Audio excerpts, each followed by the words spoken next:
Our next guest is one of the greatest defensive backs of all time. He was an 11-time Pro Bowler, won a Super Bowl with the Ravens, and was inducted into the Pro Football Hall of Fame in 2009.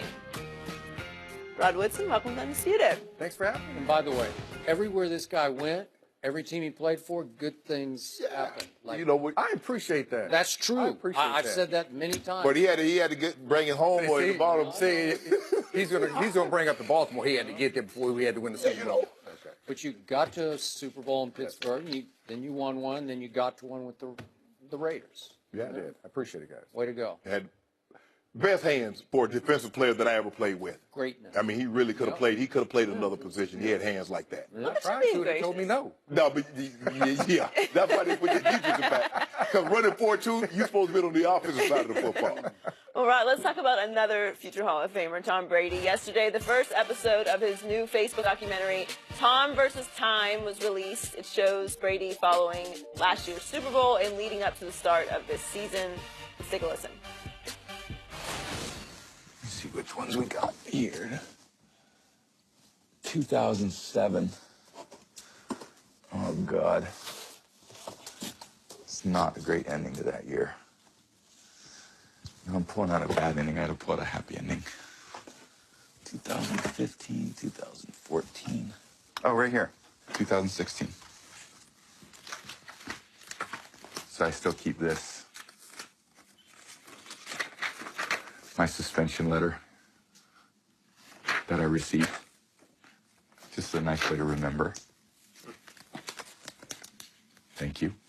When I see myself out there, I feel like, man, I still do this, and I do it better than I've ever done it. So why should I stop? Rod, Brady is 40. So how much longer do you think he'll play? Well, first of all, let me say, with the way they don't practice hard, with the way they don't go to training camp that long, the way the quarterback is overly protected in the pocket, out of the pocket, the way receivers can't get hit if they're defenseless, he can play. I think the way Tom Brady wants to play, I say 2 more years. The way he wants to play, 2 more years, because he's playing at a level that I think he transcends generations. There's good players who have great games, and then there's great players. And he's the great player. We all know he's going to be donning a bronze busk in the Hall of Fame in Canton when he retires. Right. The guy is a tremendous player. But one of the things I'm listening to him speak, like, why did he make that tape? Was he talking to himself? Was he talking to his fans? Was he talking to the young kids? Was he talking to the New England Patriots saying, keep me around? That's what threw me off, because people who have his stature, who's done and accomplished what he's accomplished, don't need to put a tape out like that to say, I need to do that. That's the only thing that kind of made me hesitant to, like, why are you putting that out? So what do you think? What's your gut on it? My gut is that he's trying to convince himself he can keep playing at a highest level. That's my gut. Maybe. And I think, with that being said, you know, we played him this past year, and when I was with the Raiders coaching. And when he gets going, you can't stop him. You gotta put some people. You gotta put pressure on him up front in the middle. And if you can do that, you can have some. You've got an opportunity to win.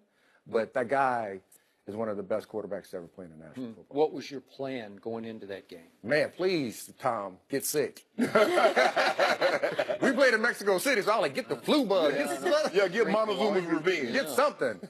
I mean, it's hard to beat him. It really is. You know, he's watching last week when he played against Jacksonville, and he was in the third quarter. I think it was mid-third quarter. I was like, this next drive is critical for the Jacksonville Jaguars.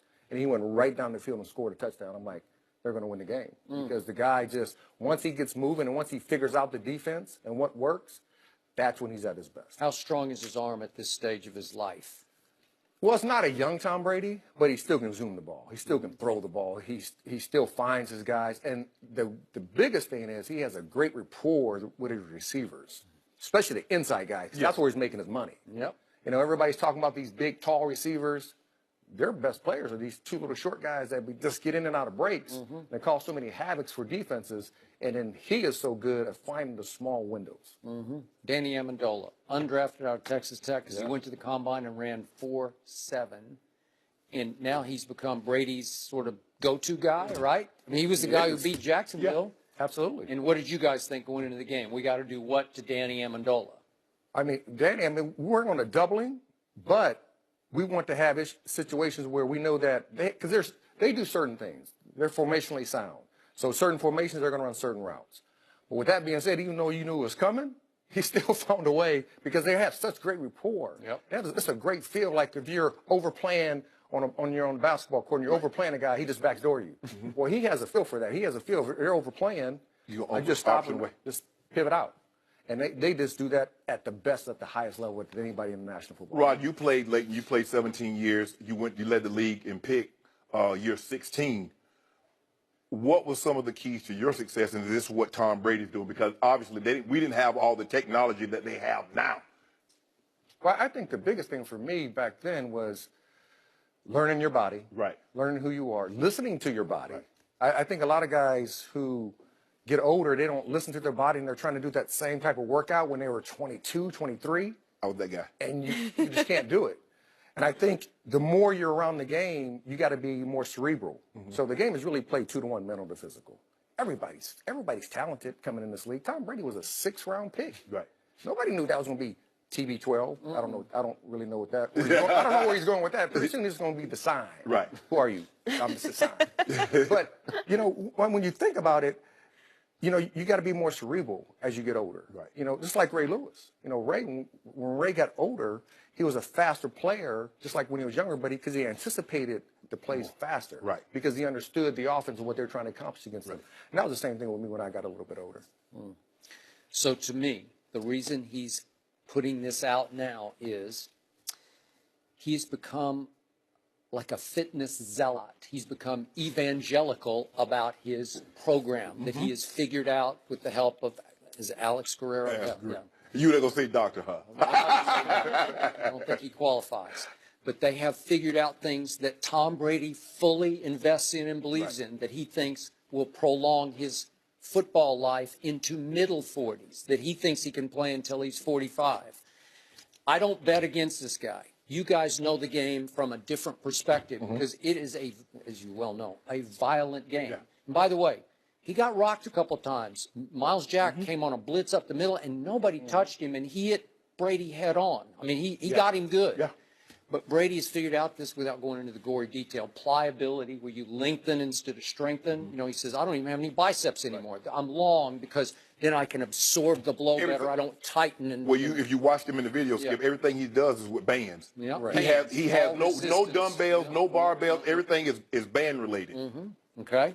So, as he said at the end of this first installment, the debut episode, he's saying, in effect, I've played so many games, as you two had played so many games, and all of a sudden the mental far outweighs the physical.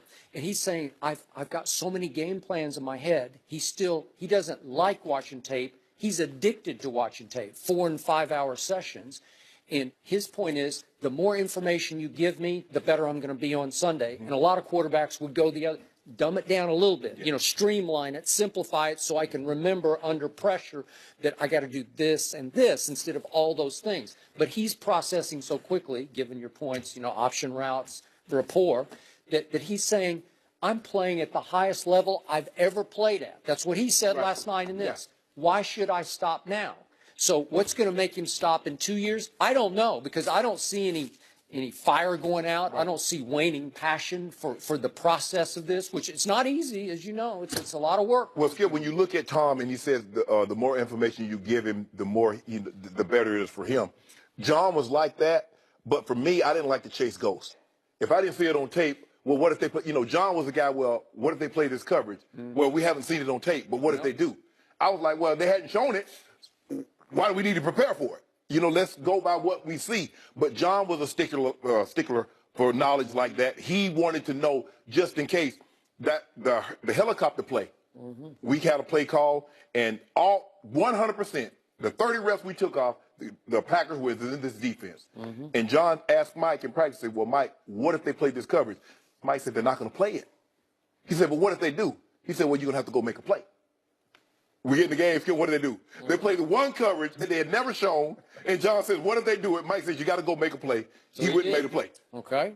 So you two Hall of Famers are trying to project your perspective that you learned on him, and you're saying 2 more years. And I'm obviously not in the Hall of Fame, and I'm sitting back saying, somewhat objectively, if I can, wait a second. Maybe he's figured out things that even you guys couldn't figure out. Maybe he's beating the system in a way, at a position that he can continue to thrive. That's the key. Yeah. To position Right, he's playing. sure. He's not getting hit. Most quarterbacks don't have a lot of muscle mass anyway. You don't want that to happen. You don't want them to have that. Right. Yeah. And at the end of the day, it's really about, does he get any major injuries? He's only had that 1 year. Yeah, But I can the knee. remember I agree. with the Yeah. knee, 2008. when Matt Castle came in. Right. Other than that, he hasn't been injured. Nope. And, you know, if he doesn't have any major injuries, but my key is Tom Brady, it's Tom Brady right now, and then Aaron Rodgers, and then everybody else. And there's a gap between Tom Brady and Aaron Rodgers, and Aaron Rodgers is really good. Yeah. So as long as he doesn't have any major injuries, Yep. I'm just saying the 2 years, because after 2 years, you don't know what's going to happen with the body. He's going to be 42. He's still going to be playing. He's going to be taking those shots. How many more shots like that can he still take and get up and not be injured? Because remember, Warren went to the Pro Bowl, Skip, at 41. He started 10 games in Seattle. He went to the Pro Bowl, so Warren ended up playing until he was 44. That's a good point. Now, granted, the last couple of years he skipped, he was a backup. He started one game in his last 2 years. But like I said, it's just that one. He's never had the ankle, little nag and stuff. But the one hit, all it takes is one. Yeah. Well, That's it. plus, I mean, nobody can imagine Tom Brady as a backup. So No. Because think about Peyton. Peyton took that one hit, Skip, on a quarterback sneak in Washington, and it changed his fate forever. He played, but he was not the same. Rod, thanks so much for joining us. I appreciate it. Thank you, guys. Good job, Woody. Why did Kyrie threaten the Cavs? We'll discuss that next.